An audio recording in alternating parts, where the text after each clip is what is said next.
Tahir cream be be اور Alexander Fleming. میرا بیٹا psychology میں ڈاکٹریٹ کرنے امریکہ گیا ہوا ہے، تو اس کی ڈاکٹریٹ میں ذرا دیر لگی میرے حساب سے، تو میں ایک حساس باپ کی طرح ناراض بھی ہوا کہ بھائی اتنی دیر کیوں لگائی ہے، آپ لوگ بھی کبھی کبھی گھر میں ناراض ہوتے ہوں گے۔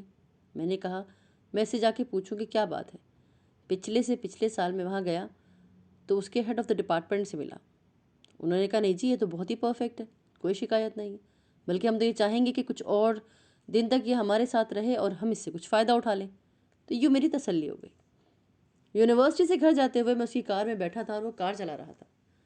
ہماری گاڑی سے آگے ایک اور گاڑی چل رہی تھی، اب وہ آہستہ آہستہ گاڑی چلا رہا تھا، ہچکولے بھی کھا رہا تھا۔ میں نے اپنے بیٹے سے پوچھا کہ ہارن کیوں نہیں بجا رہے، آپ ہارن بجاؤ۔ تو اس نے کہا ابو میں کچھ بندوبست کرتا ہوں۔ میں نے کہا آپ اس کو ہارن تو دیں۔ وہ کہنے لگا کہ ابو یہاں ہارن دینے کا رواج نہیں ہے۔ تو میں نے کہا وہ سائلنٹ زون ہوتا ہے، اب یہ تو بالکل ویرانہ ہے۔ تو اس نے کہا بس نہیں دیتے ہارن۔ میں نے کہا کیوں نہیں دیتے؟ کہنے لگا میں اس لیے نہیں دیتا کہ یہ آگے جانے والا مجھ سے عمر میں بڑا ہے اور بہت ممکن ہے کہ اس نے نئی گاڑی لی ہو، اب میں اگر ہارن دوں گا تو وہ گھبرا جائے گا، اس کا نقصان ہو جائے گا، تو میں یہ نہیں چاہتا۔ میں نے کہا دفع کرو، اس کا نقصان ہوتا ہے تمہیں اس سے کیا، بجاؤ ہارن۔ کہنے لگا نہیں میں معافی چاہتا ہوں ابو یہ ذرا مشکل ہے، یہ میں اس لیے نہیں کر سکتا کہ یہ میرا کولیگ ہے۔ میں نے کہا اچھا تو یونیورسٹی میں آپ کے ساتھ پڑھتا ہے یہ یا پڑھاتا ہے؟ اس نے کہا نہیں نہ یہ یونیورسٹی میں پڑھتا ہے اور نہ پڑھاتا ہے۔ پھر میں نے کہا تمہارا کلاس فیلو ہے؟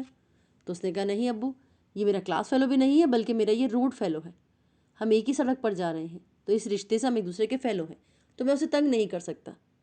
تو میں نے کہا بے وقوف تجھے علم حاصل کرنے کے لیے یہاں بھیجا تھا نالائق آدمی، تم کو کہا تھا پی ایچ ڈی کر کے آؤ، یہ تو تم بالکل ہی میاؤں میاؤں ہو گئے ہو، ابھی کتنی بری سی بات ہے۔ میں نے کہا چلو واپس اپنے گھر لاہور اور پھر دیکھو کیسی بے صبری کی سی زندگی ہے، وہاں کا ٹریفک دیکھو، یہاں آ کر تو تم بالکل ہی بیکار ہو گئے ہو، ایک تو نالائق سے ہو گئے ہو، اس آدمی کو اپنا روڈ فیلو بتا رہے ہو، اس کی عزت افزائی کے لیے، اس کو نقصان نہ پہنچانے کے لیے اپنا وقت ضائع کر رہے ہو۔ ہم کو تو ذرا کوئی قریب سے بھی گزر جائے تو ایسا دھکا دے کے گزرتے ہیں کہ اس کی جان نکال دیتے ہیں۔ پھر میں نے صبر سے پوچھا بیٹا تم نے یہ اتنی اچھی بات کہاں سے سیکھی؟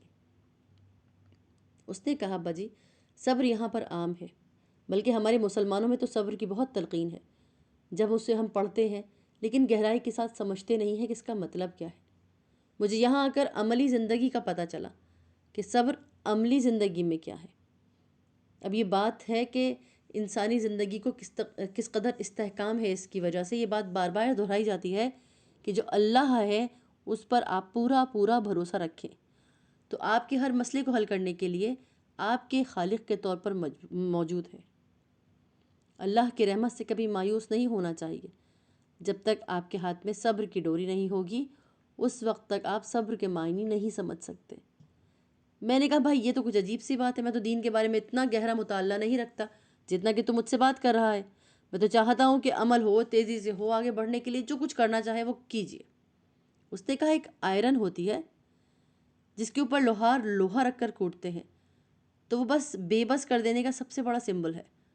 تو اس نے کہا جب لوہا آئرن کے اوپر چیزوں کو کوٹتا ہے تو کئی ہتھوڑے ٹوٹ جاتے ہیں، لیکن آئرن اپنی جگہ پہ قائم رہتا ہے۔ جب صبر کی اس بات نے میرے ذہن میں گھر کیا تو مجھے اپنا بچپن یاد آیا کہ میرے گاؤں میں ایک تائی تھی، ہماری تائی اصلی تو نہ تھی لیکن وہ سب کی تائی تھی۔ تو جب میں 8ویں میں تھا تو اپنی تائی سے بڑے اچھے طریقے سے ملا، اس کا خاوند جو تھا وہ تیلی تھا، وہ فوت ہو چکا تھا، میری پیدائش سے بھی پہلے کا فوت ہوا تھا۔ تو بہرحال جس وقت تایا فوت ہوئے ہوں گے اس وقت تائی کی عمر کوئی 19 برس کے قریب ہوگی۔ تائی کے 2 بچے تھے، ایک بیٹا اور ایک بیٹی۔ اس کے بعد اس نے کہا میں اپنی زندگی خود بناؤں گی، تو وہ اپنے بچوں کا بوجھ اللہ کے فضل سے ساتھ لے کر چلی۔ کام تو مشکل تھا، بیل کی نگہداشت کرنا، کوہلو چلانا، تیل چلانا، اس کے بعد شام کے وقت کندھا لگا کر اس کو نکالنا، کام مشکل تھا، یہ ایک بہت تگڑا تنو مرد تو کر سکتا ہے۔ بہرحال تو جب میں اس سے ملا تو ایک ایسا کردار تھی جس نے اپنا ایک الگ سے اورا بنا رکھا تھا۔ آپ لوگوں نے ریڈر ڈائجسٹ میں عام طور پہ پڑھا ہوگا کہ دا موسٹ انفارگیٹیبل پرسن یا character I have ever seen. تو میں نے دیکھا تائی کے پاس ایک چھوٹی سی رنگین سی پیڑھی تھی، وہ ہر وقت اس کو اپنے ساتھ رکھتی تھی۔ بیل کے پیچھے چل رہی ہے تو پیڑھی اس کے ہاتھ میں ہے، کھانا پکا رہی ہے تو پیڑھی اس کے ہاتھ میں ہے، رنگین سی بڑی خوبصورت سی کوئی بھی کام کر رہی ہے تو پیڑھی اس کے ہاتھ میں ہے، وہ اس کو ہر وقت اپنے قریب ترین رکھتی تھی۔ میں نے کبھی اس کے بارے میں اس سے نہیں پوچھا، لیکن میں ذرا متاثر تھا اس سے. یہ ایک نئی طرز کی چیز تھی جو اس نے بڑے احتیاط سے اپنے پاس رکھی تھی. ایک دن جب اس نے مجھے ساگ روٹی کھانے کے لیے دی اور میں قریب رکھی پیڑھی پہ بیٹھنے لگا تو اس نے کہا نہیں پتر نہیں، اس کے اوپر نہ بیٹھنا، وہ دوسری پڑی ہے نا، وہ چھوٹا سا موڑا بھی ہے پیارا سا. تو میں نے کہا تائی اس پہ کیوں نہ بیٹھوں؟ اس نے کہا بیٹے یہ ادب والی پیڑھی ہے. کہنے لگے جب تیرا تایا فوت ہوا تو میں 19 برس کی بیوہ تھی، ایک لڑکی سی تھی، میرے پر مشکلات کا ایک پہاڑ ٹوٹا. تو ہمارے گاؤں کے ایک مولوی صاحب تھے، انہوں نے کہا کریم بی بی فکر نہ کر، اللہ جو ہوتا ہے نا وہ صبر کرنے والوں کے ساتھ ہوتا ہے، ان اللہ مع صابرین. تو اگر تو صبر کرے گی تو اللہ تیرے ساتھ ہوگا، اور اللہ سے بڑی کمپنی کس کی ہو سکتی ہے. کہنے لگی کہ میں بڑی خوش ہوئی اور میں نے تہیہ کر لیا، 2 رکعت نفل نماز پڑھے اور میں نے کہا اے اللہ مجھے تقویت عطا فرما کہ میں صابروں میں سے ہو جاؤں اور صابرانہ زندگی بسر کروں. تو ایک دن مجھے خیال آیا کہ واقعی جب ہر وقت اللہ میرے ساتھ موجود ہے تو مجھ پر ایک عجیب ذمہ داری عائد ہو گئی کہ جب اللہ موجود ہے تو آتا بھی ہے، تو اس کو بٹھاؤں گی کہاں؟ اللہ کے لیے ایک اچھی سی کرسی ہونی چاہیے. اب جو میں نے دیکھا تو میں نے پیڑھی رکھ لی بڑی اچھی رنگین سی، اس کے اوپر یہ پر میں نے نواڑ بھی لگا لی. میں اس کو ہر وقت ساتھ رکھتی ہوں. اب چونکہ ان اللہ مع صابرین ہے تو اللہ صبر کرنے والوں کے ساتھ ہے، تو مجھے یقین ہے کہ وہ ہے، اس لیے ہم میں سے کوئی اس پہ نہیں بیٹھ سکتا. جناب جب میں نے دیکھا کہ صبر کی ایک کہانی ہے میرے سامنے، میری زندگی کے درمیان سے ہو کر گزری ہے، تو مجھے خیال آیا کہ یہ جو میرا بیٹا ہے وہ ٹھیک ہی کہتا ہے، یہ اس کی بات جو ہے وزن رکھتی ہے. لیکن جی میری زندگی کی تربیت کچھ اس انداز سے ہوئی ہے کہ کچھ زیادہ جلدی ترقی، زیادہ خواہش کرنا، زیادہ جلدی اوپر چڑھنا، زیادہ استحکام، وہ خوبی نہیں ملتی انسان میں جو اس کا ترہ امتیاز ہونا چاہیے. لیکن ذہن میں یہ خیال آ چکنے کے بعد بھی میرا جو دل ہے وہ اس پہ ٹک نہیں رہا. پھر جب میں امریکہ سے آ گیا تو میں نے یہاں کر سوچا مجھے کسی مولوی سے کسی دین کے معاملات کو گہرائی سے سمجھنا چاہیے اور یہ پوچھنا چاہیے کہ صبر کیا ہوتا ہے اور کیسے کرنا چاہیے. تو میرے ایک دوست تھے مولانا موسیٰ، وہ ایک چھریرے سے بدن کے آدمی تھے، بہت ہی پیارے مولوی تھے، بڑے ہی ایلیگنٹ سے عجیب طرز کے انسان تھے. میں بتاتا ہوں آپ کو میری ان کے ساتھ وابستگی کیسے ہوئی. جس زمانے میں سمن آباد میں رہتا تھا، یہ لاہور کا ایک علاقہ ہے، وہاں جمعے کی مسجد میں نماز پڑھنے جاتے تھے. تو وہ مولانا جو تھے وہاں پہ مولانا موسیٰ تھے، وہ ممبر پہ کھڑے تھے اور چوکس ہو کے ان کی باتیں بتا رہے تھے.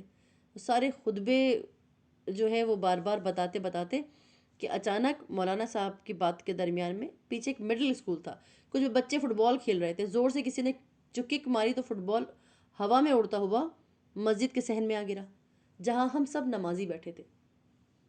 تو مولانا صاحب ممبر پہ کھڑے تھے، انہوں نے بغیر کسی قسم کے بھی انٹرپشن کے وہ باہر گئے، فٹ بال پہ کک ماری اور اتنی زور سے کہ وہ بلڈنگ طے کرتا ہوا واپس اسکول میں جا گرا جہاں سے بچوں نے کک مار کے اس کو مسجد میں گرایا تھا. پھر ممبر پہ کھڑے ہوئے اور انہوں نے دوبارہ اپنے خطبے کو کنٹینیو کرنا شروع کر دیا. تو میں نے کک مارتے ہوئے ایک مولوی کو دیکھا تو بڑا عجیب لگا. جب خطبہ ختم ہو گیا تو میں نے ان سے پوچھا مولانا صاحب یہ سب تو کہنے لگے وہ بچے کھیل رہے تھے، بچوں کو شوق ہوتا ہے ان کا فٹ بال، اب وہ جب آ گرا تو بچے خوفزدہ ہو گئے کہ مسجد میں کیسے جائیں، بڑے بزرگ جھڑکیاں دیں گے، یہاں ایسے لوگ ہوں گے بھی جناب. تو میرے دل میں خیال آیا ان کا فٹ بال تو ان کو واپس ملنا چاہیے. میں نے وہاں جا کے کک لگا دی اور اس کو واپس بھیج دیا. تو میں نے کہا مولانا صاحب میں تو آپ ہی جیسے کہ کسی کی تلاش میں ہوں، بتائیے صبر کیا ہوتا ہے. کہنے لگے اشفاق صاحب آپ وہاں سے سٹارٹ لے سکتے ہیں کہ جب بہت زیادہ ٹریفک اور جب گاڑیوں میں گاڑیاں پھنسی ہوں، آگے نکلنے کا کوئی رستہ نہ ہو اور آپ اپنی کار چلا رہے ہوں تو پھر آپ پیں نہ کریں، ہارن نہ بجائیں، نہ صرف ہارن بجائیں بلکہ اپنی اسٹیئرنگ پہ انگلیاں بھی بے چینی کے عالم میں نہ بجائیں، تو اس کو صبر کہتے ہیں. میں نے کہا ہم کیا کریں؟ کہنے لگے کہ بجائے انگلیاں مارنے کے یا جھڑکیاں دینے کے آپ ورد شروع کر دیں، اللہ کا ذکر شروع کر دیں، کیونکہ یہ آپ کو آسانی دے گا. آپ آرام سے اس وقت یا لطیفو یا ودودو پڑھنا شروع کر دیں. اگر آپ ٹریفک میں پھنسے ہیں بے چینی کا مظاہرہ نہ کریں، کیونکہ یہ مسلمان کو زیب نہیں دیتا کہ وہ بے چین ہو، کیونکہ اللہ اس کے ساتھ ہے، اس کا دین اس کے ساتھ ہے. اس کو جو روشنی ملتی ہے وہ اپنے پرانے بزرگوں سے، اپنے پرکھوں سے اور ساتھیوں سے ملتی ہے. اب بھگانے کی ذرا بھی ضرورت نہیں ہے. آپ اس وقت ورد کریں یا لطیفو یا ودودو کا، تو آرام سے بیٹھے رہیں. جب ٹریفک کھلے گا، مشکل دور ہوگی تو آپ بالکل آگے کی طرف نکل پڑیں گے. بے چین ہونے سے آپ کا کام تھوڑی ہو جائے گا. تو مجھے یاد آیا جب میں چھوٹا تھا، چھوٹے سے مراد جیسے میں میٹرک میں تھا، تو میرے ساتھ ایک خالو تھے میرے، ان کے پاس ایک بڑی ہی اعلیٰ درجے کی موٹر سائیکل تھی، بڑے انڈین موٹر سائیکل. بڑے خالو پمپ شوز پہنتے تھے، نہ جانے ان کو پمپ شوز کیوں پہنتے تھے. بہرحال وہ پمپ شوز جس کے اوپر کالی ٹائی لگی تھی پہن کر شان کے ساتھ موٹر سائیکل پہ بیٹھ کر لاہور کی سڑکوں پر دوڑاتے پھرتے تھے. تو اس زمانے میں لاہور میں شاید 25 یا 30 ہی کاریں تھیں اور وہ ایک ہی موٹر سائیکل تھی جو پتہ نہیں 1200 سی سی کا ہوگا. اتنی اونچی آواز اور اتنی اونچی شان اور اس کے اوپر نہایت خوبصورت آدمی بیٹھا ہوا. جب وہ لاہور کا چکر لگاتے تھے تو ساری دنیا ان کو منہ میں انگلیاں ڈال کر دیکھتی تھی. اونچی پگڑی بانٹتے تھے تھوڑا اوپر کی طرف، عجیب طرح کی خوشبوئیں لگاتے تھے. میں ان کو دیکھتا تھا. تو جو ہماری خالہ تھی، خالہ رابعہ، جب وہ یہ موٹر سائیکل پہ نکلتے اور خوب چکر لگاتے تو میں اپنی خالہ کو بڑا پریشان دیکھتا تھا، کیونکہ خالو کی زندگی میں کچھ الگ ہی طرح کا ٹیڑھا پن پیدا ہو رہا تھا. وہ کچھ اور ہی طرح سے اور کچھ اور ہی لوگوں میں پاپولر ہو رہے تھے. اب جب خاوند میں ذرا سی بھی ٹیڑھ پیدا ہو جائے تو بیوی کو پریشانی کا سامنا کرنا پڑ جاتا ہے. میری خالہ پوچھتی تھی کہ میں اس ٹیڑھ کو کس طرح ٹھیک کروں. اب میرے خالو جو ہیں وہ رستے پہ آ جائیں اور میری ہی محبت میں مبتلا رہے اور ہمارا گھر آباد رہے. تو اس وقت مجھے یاد ہے کسی نے ان کو بتایا تھا، میں سمجھتا ہوں کہ بڑا ہی کارآمد ذکر ہے. خاص طور پر عورتیں کہتی ہیں کہ شاید عورتیں ایک دوسرے سے ضرور بیان کرتی ہیں کہ یا ودودوں کا ورد کریں، اس سے آپ کے خاوند کے دل میں آپ کی محبت پیدا ہوگی. تو میرے خیال میں میری خالہ نے ورد کیا ہوگا ضرور، کیونکہ بے چینی تو ان کی کم ہوئی تھی، ان کی الجھن بھی یہ دور ہوئی، اور جو میرے خالو تھے وہ پہلے والے خالو بن گئے. پھر مجھے یہ بھی یاد ہے کہ میں بڑی ہی ظالم بیماری سے فوت ہو گئے تھے. ان کا جنازہ گھر میں رکھا تھا. میری والدہ اور چچی جو تھیں وہ رو رہی تھیں، اور کچھ رونے والی عورتوں میں کچھ ایسی عورتیں بھی شامل تھیں جو بہت ہی زور سے رو رہی تھیں، جنہیں ہمیں نہیں جانتے. تو میرے ذہن میں خیال آیا کہ کتنا صبر کیا جانا چاہیے. مولانا صاحب نے کہا کہ بے چین سے ہونے سے، گھبرانے سے، چہ کرنے سے، گھر والوں سے لڑنے سے وہ حسن جو اللہ نے آپ کے اندر عطا کیا ہے وہ نصیب نہیں ہوتا. اب باہر کا حسن تو آدمی میک اپ کر کے ٹھیک کرتا ہے، لیکن وہ زیادہ دیر تک ساتھ نہیں رہتا. اندر کا ایک حسن ہے. میں بڑی دیر تک روم، جو کہ اٹلی کا دارالحکومت ہے، وہاں رہا ہوں. وہاں پہ پڑھتا اور پڑھاتا بھی رہا ہوں. 53 میں وہاں ایک صاحب ہماری یونیورسٹی میں لیکچر دینے آئے جو کہ بہت ہی نامی گرامی انسان تھے. ان کا نام تھا سر الیگزینڈر فلیمنگ. یہ وہ صاحب تھے جنہوں نے پینسلین کو ڈسکور کیا تھا. نوبل یافتہ انعام سر کا خطاب ان کو ملا تھا. تو سر فلیمنگ سے بہت باتیں ہوئی، لیکن ایک موٹی بات جو انہوں نے بتائی کہ دنیا میں سب سے زیادہ صبر کرنے والا شخص وہ ہوتا ہے جو سائنٹسٹ ہوتا ہے. میرے لیے یہ بڑی ہی عجیب بات تھی اور اچنبھے کی بات تھی. مجھے مشرقی نوجوان ہونے کی حیثیت سے یہ حق پہنچتا تھا کہ میں ان سے پوچھ کے تفصیل معلومات حاصل کروں. میں ان کی خدمت میں حاضر ہوا. ہوٹل میں ٹائم طے کیا گیا. بڑی مہربانی کی انہوں نے ٹائم دیا. میں بڑی دیر تک ان کے پاس بیٹھا، بڑے سوالات کیے. میں آج اس کا ایک چھوٹا سا قصہ آپ کو عرض کرتا ہوں. میں نے کہا سر یہ جو آپ ایجادات کرتے ہیں اور اتنے بڑے رتبے کے سائنٹسٹ ہوتے ہیں، یہ آپ کو کیسے آتا ہے؟ انہوں نے کہا اس میں ہمارا کوئی کمال نہیں ہے. ہم لیبارٹری میں جاتے ہیں، لیبارٹری میں حاضر رہتے ہیں اور چوکس رہتے ہیں، اور ہم کوئی کام نہیں کرتے، بس لیبارٹری میں ڈانس کرتے ہیں. کہنے گے جی؟ وہ کہنے گے درویش کا ڈانس ہوتا ہے، کبھی درویش کو ناچتے ہوئے دیکھا ہے؟ میں نے کہا جی بالکل، درویش تو ہے ہی ہمارے پاس، یہ تو آپ نے بورو کیا ہے. کہنے لگے جیسے ایک درویش ناچتا ہے نا، تو اسی طرح سائنٹسٹ اپنی لیبارٹری میں ہر وقت ایک ناچ میں لگا رہتا ہے. The dance of intelligence, the dance of life, the dance of everything, something to have. اب اچھا میرے لیے یہ نئی بات تھی کہ یہ کیسے ہو سکتا ہے. انہوں نے کہا علم جو ہے وہ عالم مطلق کے پاس ہے، اللہ کے پاس ہے، انسان کے پاس نہیں ہوتا. پھر وہ ذرا اس سے ڈرے کیونکہ میں ذرا کچھ ینگ تھا. کہنے لگے یو بلیو ان گاڈ؟ میں نے کہا سر بلیو کیا کرنا ہے، وہ تو ہے ہی ہمارا. کہنے لگے اچھی بات ہے، thanks God that you believe in God. میں آپ کو بتاتا ہوں کہ علم جتنا بھی ہے وہ اللہ کے پاس ہے. وہ اپنی مرضی کے مطابق جب چاہتا ہے انسانوں کو عطا کرتا ہے اور جتنا چاہتا ہے دیتا ہے، نہ پہلے نہ بعد میں. انسان اپنی کوشش اور جد و جہد سے اور اسٹرگل سے اپنے آپ کو منوانے کی کوشش کر سکتا ہے، لیکن وہ خود سے علم حاصل نہیں کر سکتا جب تک اللہ نہ چاہے. تو میں نے کہا ہم تو ہیں اسٹرگل کے بندے، اس کے بغیر تو ہمیں کچھ ملتا ہی نہیں ہے. کہہ لیں گے نہیں جی نہیں، آپ کو ایک کانسٹنٹ حاضری اللہ کے سامنے کرنے کی ضرورت ہے، جھولی پھیلا کر، کشکول لے کر. پتہ نہیں کہ کب علم عطا ہو، وہ جب چاہتا ہے وہ دیتا ہے. وہ کہنے لگے کہ کئی ہزار برسوں سے درخت کے اوپر سے سیب زمین پر گر رہے تھے، کسی نے نوٹس نہیں لیا. اب سیب تو گرتا ہی نیچے ہے. جب اللہ نے علم عطا کرنا مقصود ہوتا ہے تو اس نے ایک فرشتے سے کہا جا، یہ جو ایک بابا کوٹ پہن کر سیب کے درخت کے نیچے بیٹھا سو رہا ہے، اس کے کان میں جا کے کہہ دے کہ یہ گریوٹی ہے. فرشتے نے غالباً کہہ ہی دیا ہوگا گریوٹی. اس نے سوچا کہ یہ کیسے گرا، اس کے اوپر اس نے کام شروع کیا، اور اس طرح سے علم عالم المطلق کی مرضی سے عطا ہو گیا. پھر انہوں نے مجھے بتایا کہ دیکھو عمل اور کوشش سے ہی کچھ نہیں ہوتا، خالی ایک بڑی خوفناک سی بیماری، اس کا کوئی علاج نہیں، اور لوگ اس سے مر بھی رہے ہیں، لاکھوں ہزاروں کروڑوں ڈالر پاؤنڈز خرچ ہو رہے ہیں، اس کا کوئی سر پیر معلوم نہیں ہے۔ اب میں پریشان ہو جاؤں کہ کون سی بیماری ہے، کہنے لگے وہ کینسر ہے۔ مجھے تو پتہ نہیں تھا کینسر کیا ہوتا ہے۔ میں نے کہا جی ہم نے تو ٹی بی کا سنا ہے، کہنے لگے یہ ٹی بی سے بھی خطرناک بیماری ہے، ہم اس کا علاج ڈھونڈ رہے ہیں، لیکن اس کا علم صرف اللہ ہی ہے جو عطا کرے گا، اس نے اس کی ایک ڈیٹ مقرر کر دی ہے، کوشش ہم کرتے رہیں گے کیونکہ یہ علم بھی اس کا ہے۔